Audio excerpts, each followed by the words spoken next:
السلام علیکم بچوں، امید کرتی ہوں کہ آپ سب خیریت سے ہوں گے۔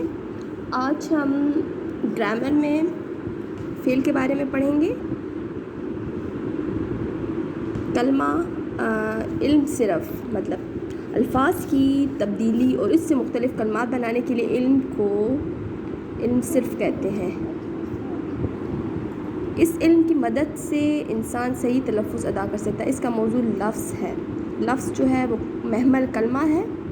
کلمہ جو ہے اسم، فعل، حرف، اس میں معرفہ، اسم جو ہے اس میں معرفہ، اس میں نکرہ، اس میں معرفہ، اس میں علم، اس میں ضمیر، اس میں اشارہ، اس میں موصول، اس میں علم، حرف، کنیت، خطاب، لقب، تخلص، اس میں نکرہ، اس میں ذات، اس میں استفہام، اس میں صفت، اس میں مصدر، اس میں حاصل مصدر اور اس میں فاعل۔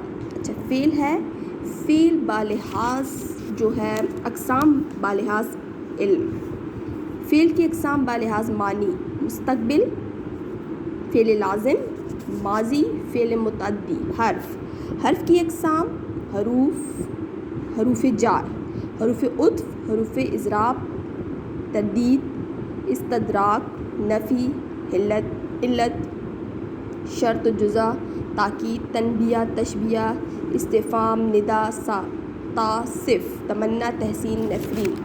اب ہے کلمہ۔ کلمہ کیا ہے اس میں میں آپ کو بتاؤں گی۔ بولتے وقت انسان کے منہ سے جو بامعنی الفاظ نکلتے ہیں انہیں کلمہ کہتے ہیں۔ مثلاً پانی، روٹی، کپڑا، مکان۔ محمل کیا ہے؟ محمل وہ الفاظ ہے جو منہ سے نکلے مگر ان کے معنی نہ ہو۔ مطلب یہ محمل اس کو کہتے ہیں جس کے کوئی معنی نہیں ہوتے۔ جیسے ہم منہ سے نکل جاتے ہیں پانی، اس کے ساتھ ہمارا وانی نکل جاتا ہے۔ روٹی، شوٹی، وانی، روٹی، اس میں وانی اور شوٹی جو ہے محمل ہے کیونکہ اس کی کوئی معنی نہیں ہے۔ کلمے کی اقسام، کلمے کی 3 اقسام ہے، ٹھیک ہے؟ اسم، فعل، حرف۔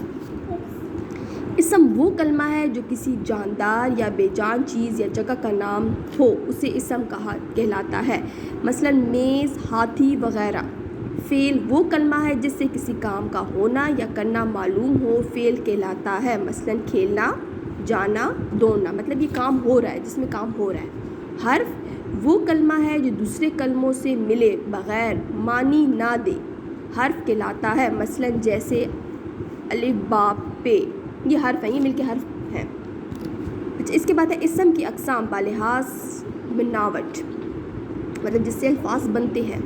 بالحاظ بناوٹ اسم کی 3 اقسام ہیں۔ اس میں جامد، اس میں مصدر، اس میں مشتق۔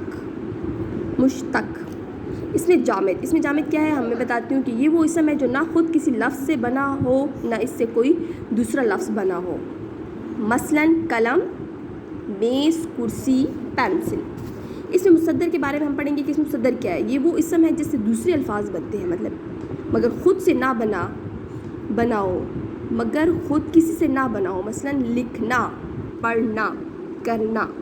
اس میں مشتق، یہ وہ اسم ہے جس سے دوسرے الفاظ بنتے ہیں مگر خود کسی سے نہ بنا ہو۔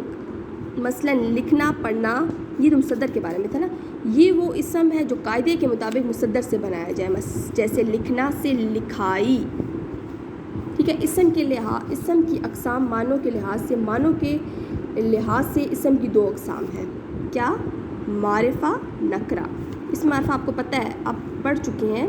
یہ وہ اسم ہے جو کسی خاص چیز، جگہ یا شخص کا نام ہو، مثلاً قابل، قندھار، نجیب، ٹویوٹا۔ اس میں نکرہ یہ وہ اسم ہے جو کسی عام چیز کا نام ہو، پہاڑ، آدمی وغیرہ۔ اس میں معرفہ کی اقسام آپ کو میں بتاؤں گی۔ اس میں معرفہ کی متزیل 4 اقسام ہیں۔ اس میں معرفہ کی 4 اقسام ہیں۔ اس میں علم، اس میں ضمیر، اس میں اشارہ، اس میں موصول۔ یہ اسم وہ جو کسی شخص کی پہچان کے لیے علامتاً استعمال ہو، ٹھیک ہے؟ اس میں علم وہ ہے۔ اس میں ضمیر وہ ہے جو یہ وہ کلمہ ہے جو کسی جگہ کا استعمال ہو، مثلاً افریدی اچھا کرکٹر ہے، وہ بہت جارحہ مزاج بیڈمنٹن ہے۔ یہاں وہ اس میں ضمیر ہے جو افریدی کے لیے استعمال ہوا ہے، مطلب پہلے نام استعمال ہوا اس کے بعد وہ استعمال ہوتی ہے۔ یہ وہ کیا ہو گیا؟ اس میں ضمیر۔ اس میں اشارہ وہ ہے جس میں کسی چیز، جگہ یا شخص کی طرف اشارہ ہو، مثلاً یہ شہر کون سا ہے، اب شہر کی طرف اشارہ ہے نا۔ جنہیں تو نے بخشا، ذوق خدائی، یہاں جنہیں اس میں موصول ہے. اس میں علم کی اقسام میں آپ کو بتاؤں، اس میں علم کیا ہے؟ حرف. یہ وہ اسم ہے جو پیار، محبت اور حقارت سے پکارے جائیں، حرف کہلاتا ہے. ظفر یاب، ظفری. خبر دی، وی مل.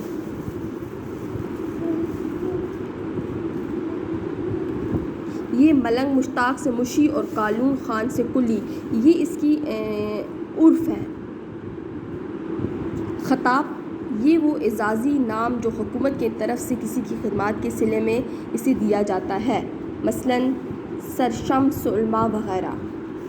لقب، کسی خاص صفت کی وجہ سے لوگوں میں جس نام سے مشہور ہو جائے لقب کہلاتا ہے، مثلاً موسیٰ کلیم اللہ، عیسیٰ روح اللہ. کونیت، ماں باپ بیٹے بیٹی کے حوالے سے جو نام ملنے کی کونیت کہلاتا ہے، مثلاً بنت بہادر شاہ، ہارون وغیرہ. تخلص، وہ کلمی نام ہے جو شاعر ادیب کلام میں اصل نام کی بجائے لکھتے ہیں، مثلاً خاطر